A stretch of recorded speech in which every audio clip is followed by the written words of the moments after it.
believe it or not, we're already fast approaching the 6-month mark of Black Ops 6, which means the inevitable marketing for the next COD is bound to happen sometime in the next few months. But what have we heard about Call of Duty 2025? Surprisingly, it's a strange amount. In some regards, we've heard more about Infinity Ward's next title in 2026 than the upcoming game later this fall, but on the other side of the coin, more and more details are starting to come out now as opposed to when I first had this video planned, which hilariously was 3 months ago, and most recently as of actually last week. It's been pushed back and back for months now, but finally, we can talk about everything we know about COD 2025, or what's rumored to be Black Ops 7. So drop your thoughts as we go along, drop a like if you enjoyed the video, and make sure to subscribe to stay up to date with all things Black Ops 6 and what may be Black Ops 7 here later this year. Would love to have you in the community, but for now, let's get into what we know about Call of Duty 2025, perhaps again, called Black Ops 7. So let's start with some general knowledge and some basic details here. This is looking like a year or two of the recent pendulum shifts, similar to what we saw with Modern Warfare 2, followed by a Modern Warfare 3. 1 year is the big launch, while the other is, well, maybe not as big. Strangely though, no developer has been yet attached to this project officially. It's recently been reported that Treyarch will be the developer here for this, making them the first developing studio to go back-to-back on games, but as with recent years, not a thing has been officially said. But with Sledgehammer having just worked on 3 last-second course corrections for projects, World War II after being pulled from the rumored Advanced Warfare 2 in 2017, Vanguard in 16-ish months after being pulled from Cold War, and Modern Warfare 3 in 12 to 16 months after having to make Vanguard and jump immediately to that next project, seems like they're finally getting some time to not necessarily relax, but build a game out at their own speed and pace. And Infinity Ward is all hands on deck with 2026, so they're out of the way as well. That would leave other possibilities of Raven, though who's heavily focused on Warzone right now. Maybe they have a hand in the next campaign, but with all hands seemingly tied, this report that Treyarch is picking up a year 2 seems to kind of just fall back on them. But what do we know about the game itself? Well, thematically, it's meant apparently to be a sequel to Black Ops 2. So for multiplayer, let's start there. With this being a sequel to Black Ops 2, that means we're going to be in the 2030s sometime. That being a minor time jump from 2025 and Black Ops 2. Currently, it's detailed. Previously, the intention was to have all of the Black Ops 2 remastered maps released on launch, similar to how Modern Warfare 2's 2009 maps came back in Modern Warfare 3. However, the current plan is now to launch with new maps and remastered maps in conjunction, although only one source would comment on this change. It was speculated the game was likely in response to a widespread fan criticism that painted Modern Warfare 3 as a glorified DLC to its 2022 predecessor. What this would mean is that we would likely see more original content rather than just upfront those remakes, which I can get behind. I'm sure you probably can as well. Gameplay wise, it's expected to have things like innovations on omni movement. Forms of wall running were detailed, but like parkour 1-2 steps up walls rather than the extended wall runs we saw in, say, Black Ops 3 or Infinite Warfare. Gunfight and face-off modes are apparently returning here at this. Uplink being something that apparently is also going to return. That'll be interesting to see how that would play with a boots on the ground sort of foundation to the gameplay itself. The return of the Pick 10 system is apparently going to be coming back, which I can definitely get behind. That's been something that's been a classic Call of Duty feature that we haven't seen in quite some time. Fun fact, from what I had heard, Sledgehammer initially designed that for Modern Warfare 3, but Infinity Ward actually shut that down. So we could have had Pick 10 potentially in Modern Warfare 3, but we didn't get that. Perks apparently are going to have so-called networking perks mechanics, which I'm not entirely sure what that would entail, but maybe like team-based elements here for how that would work. The human shield mechanic appears to be returning with the ability to stick grenades to players, and future tech may be fully embraced to win people over after the storylines of Modern Warfare 2 and Modern Warfare 3. What is interesting is, of course, that now that these timelines are meshed, this is actually going to seemingly have some effect on what Modern Warfare 4 will do. What's also interesting is a lot of the details come from apparently focus groups, which means that while some or all could be correct, it's also possible some of these things have been changed since these have been revealed, which at this point has been a couple of months. And to add even more fuel to the fire, it was reported recently of another play session, though this one is a little less verifiable in terms of the information and the source has a little less credibility, but still falling in line with other details that we've mentioned that it's possible. But beyond that, it was said the multiplayer will support a 32v32 mode, which is kind of a wild deviation from what we've seen in recent years, where Infinity Ward were really the only ones to care for large player count modes. Treyarch even consciously dropping things like Fireteam and Ground War style maps with Black Ops 6 that we saw in Cold War. So kind of a strange course correction if that holds true, but I'd be all for it. Apparently, some of the maps will be remakes, but in a Japanese futuristic theme. There apparently is also level systems for everything, including equipment like grenades, perks, and kill streaks, which, if they lead to unlocks of cosmetics, that's cool, or perhaps upgraded abilities like pro versions of perks in the past, but we don't know enough on that yet. And finally, the noted mention of carryover from Black Ops 6 on progression. This one in particular perplexes me. This could be relating to carry forward, allowing for all content of some nature to transfer over as it did from Modern Warfare 2 to Modern Warfare 3, but the explicit mention of progression, not cosmetics, has me a bit worried, if I'm honest with you. Some of these leaks seem a bit sketchy to the point where I'm not 100% sold. And this is one of those ones that I'm kind of hoping is wrong, because that just sounds like your level progression will carry over into next year, meaning if you hit, say, level 1000 this year, theoretically you can't level for a whole nother year on top of that if the prestige system does carry over from Black Ops 6 to Black Ops 7. Now, the only way that I see this kind of as beneficial or a win is for the lack of restriction on things like Warzone. Something that I do love the prestige system of old, and I did like it again in Black Ops 6 here, but it's definitely a barrier for those that are not playing Black Ops 6 to level as well, and all their loadout gear or stuff like that as a free-to-play player is being restricted every single time they prestige.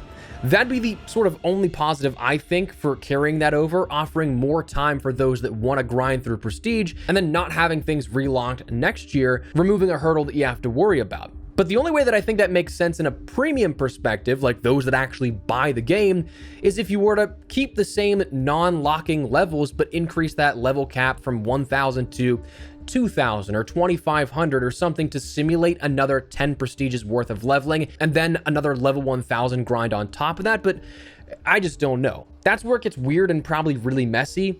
Just kind of an odd thing to hear about for sure. For campaign, it's reportedly again a sequel to Black Ops 2, set in 2035, with David Mason being the protagonist. This time frame is widely considered to be teased right out in the open, as that level 1000 reward includes the operator of Eric Samuels, the Secret Service agent at the side of David Mason in the mission Cordes D, where Menendez uses the drones to stage an attack on Los Angeles. But the theme is apparently going to focus on espionage, with informational warfare being that key proponent of the conflict, which pretty topical to today's landscape if you ask me. But it's reportedly going to have continued expanse on the open world concept of the game, with it being discussed for levels to have different biomes and locales, meaning things like a large map may be included. When I think of large open world maps, I think of the biggest we may have had was like hunting season this year, where you're basically able to drive all throughout the Iraqi desert, which, yeah, most of that was barren wasteland, yes, but there's also vast stretches of the map before you get from point A to point B. So having separate biomes, I feel like almost would need a scale of a Warzone map, which would be, well, kind of an absurd undertaking for a game that likely is on a sub 2-year developmental cycle. But conveniently, it was also mentioned that Avalon, the Warzone map that got pushed to the shelves, either delaying it until next year or indefinitely, is now rumored to be where the campaign can also be played on, with co-op options upwards of 4 players. Now again, how valid a statement that one is, we don't quite know. But by extension, this also means that the window for Adler, Woods, and Marshall are entirely open. I honestly quite enjoyed this year's campaign, so not seeing them in this next go-around is kind of a bummer. But if 2025's campaign can capture even some of the spark that Black Ops 2 with David Mason and co did, well, of course I'm in. For those who've been around the channel long enough, you'll know that Black Ops 2 is by and far my favorite Call of Duty game in just about every single aspect, so I'm here for it. My one ask for campaign, though, is give me multiple endings, man. I'm such a sucker for that. I love that in Black Ops 2, love that in Cold War. Really hoped we had had that within Black Ops 6, but obviously we didn't get that this year. Zombies, well, this is actually where we see probably the most details here for this. In the last couple of months, there's been a little bit of like varying reports, so we'll try and round this all up in a sense that kind of wraps up all the information, but there's definitely a lot to digest. One of the biggest rumors so far is the return of the original crew of Richtofen, Nikolai, Takeo, and Dempsey. This is something that I'm sure will be confirmed as we go throughout this year. Obviously, we've got a couple of more maps still on the docket for the content year, but if this is the case, certainly a welcome addition for many who long for the stories of old, but it is cool that they're trying to seemingly fold everything all together, which, again, could by the end of this storyline explain why we end up going back to the original crew. Beyond that, though, apparently there's planned to be 6 total round-based zombies maps over the course of 2025. I would imagine this accounts for 2 launch maps similar to what we had this year with Terminus and Liberty Falls, and then also 4 post-launch maps, one of which, according to the leaks, would be the biggest map ever, and to compensate, we'd have a transportation system akin to transit to traverse the map. And speaking of, the newest report even mentions we will see transit as a remake, but no details further than that. But zombies also may have an 8-player mode, similar to Grief of the classic zombies. Also, speaking of, a classic mode apparently is something that was being tested out, where you spawn with a pistol, you have to craft your armor and hit walls, the box for new guns. You don't spawn with your loadout weapon of choice, though it seems like you can do that if you want to play one or the other. But round-based is apparently going to be the spotlight from prior reporting, but it was reported recently that Outbreak may be making a comeback just because of how Verdansk is likely causing the cancellation of Avalon as a Warzone map. So if you have that world already completed, you can already see it in Black Ops 6, so it's done. It may have put Outbreak back on the menu to repurpose that large world for content. But with the mention that Avalon could be the open world campaign set location, who knows? So we'll see. Personally speaking, this isn't a leak or any details about the game, but I'd be a little bummed if we don't see a Zombies Chronicles 2 at some point. I said it last year that when discussing the future of a further air quote year 2 game, if you're going to have something that this whole back and forth of is it worth the $70, is it a DLC, if you're going to do that stuff again, which I know we will, but if you were to have a game with a ton of remasters, Modern Warfare 3 is the prime example of a third mode that was just cobbled together. I get it, minimal dev time, it's whatever, but if you were to say, hey, instead of our third mode at launch, how about we toss in 6 to 8 classic remastered zombies maps? You'd have my sale immediately. Like, it's basically like having a $30 pack of Chronicles covering half that sale of the base game. So I definitely think that'd be much cooler than what Modern Warfare 3 offered. So if they did it in this Black Ops 7, I'd be all for it. I genuinely think that'd be great for the face value of it. But anyways, that's just me getting off on a tangent. Warzone, the biggest thing was Avalon as a map finally coming, because as we talked about, this was something that for all the rumors, what it pointed to was that Avalon was ready for the season 1 integration, got pushed back because Verdansk was coming, which it just has. So that's something that's now available to play. But because of that, they're not going to push Verdansk out within 6 to 7 months of it being out. Actually, just recently even being confirmed that Verdansk is here to stay until at least the duration of the 2025 calendar year, meaning we will not see a new big map at Season 1's integration later on this year. And it seems like the plans for Warzone's future have been drastically changed as well. So can't quite comment too much on that just yet, but let's talk about some other things. Well, if it's a back and forth pendulum swing and it's year 2, does that mean carry forward is going to be a thing? We talked about how that new leak mentioned carryover progression, but what about carry forward with items and such? Well, as of right now, there's no word on carry forward, but both a new game and universal continuity makes sense for whatever side of the argument you fall on. So I think it could be a toss-up. Though if it is indeed Treyarch again, I feel like their continuity bridging the gaps wouldn't necessarily want to have weaponry from the 90s pushing 40 years into the 2030s for whatever this next game and the weaponry will be. I feel like unless there's a narrative inclusion of like a major blackout of tech, that while futuristic weapons exist, you still have that weaponry of old. Full force of the military versus rogue operatives in a sense again, using what they can versus having the full weight of all the technical achievements and advancements of the military arsenal at your disposal wouldn't really work too well. So it's again a toss-up.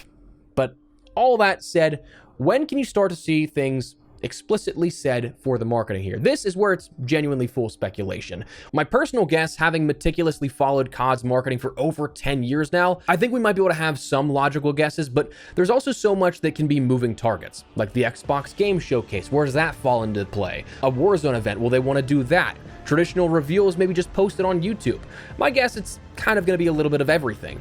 With Verdansk just returning, their big focus, of course, is Verdansk and Warzone for, at the very least, next month, but honestly, I'd probably say the entire duration of Season 3, which will take us to May 28th is when that is currently slated to end. So with that in mind, I would not be surprised if we see the reveal of a game like a teaser or something happening at the Xbox Game Showcase in June. Still, of course, now being IP that Microsoft owns, but we already know that we won't have a full-blown reveal of everything like we did last year where Black Ops 6 had a direct. That's going to the Outer Wilds this year. So we won't have like a half hour or so to detail everything, but a name drop or a teaser trailer is certainly possible. Then with the influx of players that has been reported for Warzone and Verdansk's re-release, they're almost certainly going to want to include a reveal to pump those numbers up even more, maximizing eyes on and striking while the iron is hot for a full reveal perhaps shortly after. Now, if we were looking at the calendar and taking a guess on when that would be, if this follows in line how we are explicitly describing right now, that would be something that, depending on how Season 4 shapes up, we could see something at like a mid-season update for the end of June, perhaps, as a Season 4 Reloaded update and an event there, with a sort of tune-in live type of announcement at the Xbox Game Showcase 2 to 3 weeks earlier. But I would not be surprised if we see something combining those two events. But for now, that's everything that we know about COD 2025 and what you should know, as well as a sort of baseline. So drop your thoughts down below. What do you guys think of this here? Do you like the idea of COD 2025, a Black Ops 7? Whatever the case, drop your thoughts. If you enjoyed the video, you found it at all insightful, do me a favor and drop a like on it. Of course, if you aren't new to the channel, make sure you subscribe so don't miss a single thing regarding all things Black Ops 6, Black Ops 7, and other FPS content. I'd love to have you in the community. For now, thanks so much for watching. Mine has been Espresso. I'll see you later. Take care and peace.